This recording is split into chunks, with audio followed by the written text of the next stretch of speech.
Tak. 605 dan kichkina 1 2 3 4 5 ta qiymatimiz bor ekan.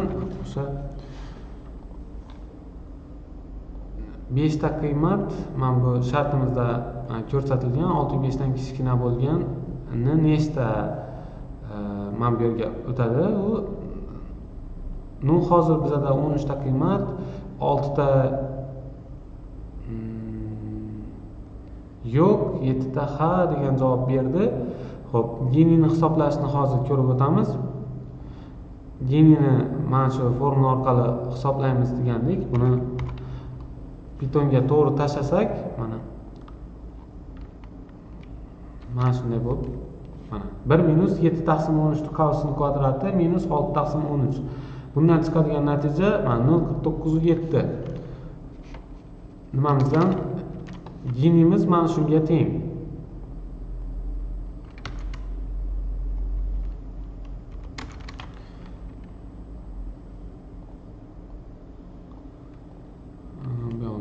Qo'ysak ham bo'ladi.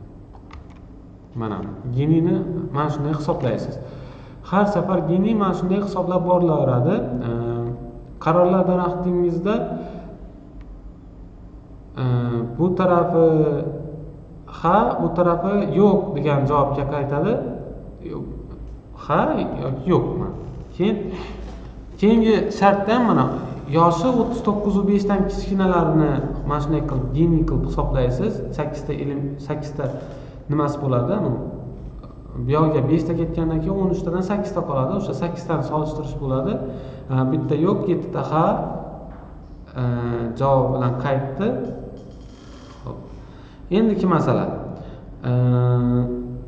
Bizga nimaga kerak qarorlar daraxti? Mana shu qarorlar daraxtidan biza natija prognoz bashorat qilishimiz kerak. Mana bu yerda bashorat qilganmiz.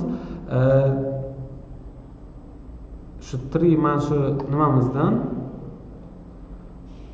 qiymatlarni berib, mana ustunimiz birinchi yoshi 40, ikkinchi ustunimiz tajribasi 10, bahosi 7 bo'lgan qayerlik 1 deganimiz biza so'zlarni songa aylantirgandik. Mana usaga to'g'ri keladi. 1 amerikalik bo'lgan shu konsert qo'shiqchini konsertiga borish yoki bormasligini bashorat qilib beramiz. Mana bossak 1 chiqdi.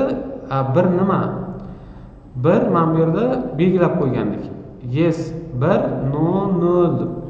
O'sha yerdan mana 1 ha boradi degan nimaga qarorga keldi. Qarorlar daraxti sizga 100% natijani bermaydi. Mana misol uchun ko'radigan bo'lsangiz, mana bu уже boshqacha qarorlar daraxti bo'ldi. Har safar har xil qaror qabul qiladi. Mana endi yo'q, yana bordi. Hop, yana ishga tushiramiz. Yana boshqacha qarorlar daraxti. Natijani ko'ryapsizmi? Bu narsa sizni mana bu yerda kiritgan ma'lumotlaringizdan kelib chiqadi. Bu qarorlar daraxti va mana shunday natijani beryapti. Qarorlar daraxti 100% natijani bermaydi. Qachonki siz o'sha data setingizga ko'proq ma'lumotlar kiritadigan bo'lsangiz, o'shalarga nisbatan olib mana shunday sizga borish yoki bormaslik haqida shunday qarorlarni bashorat qilib beradi.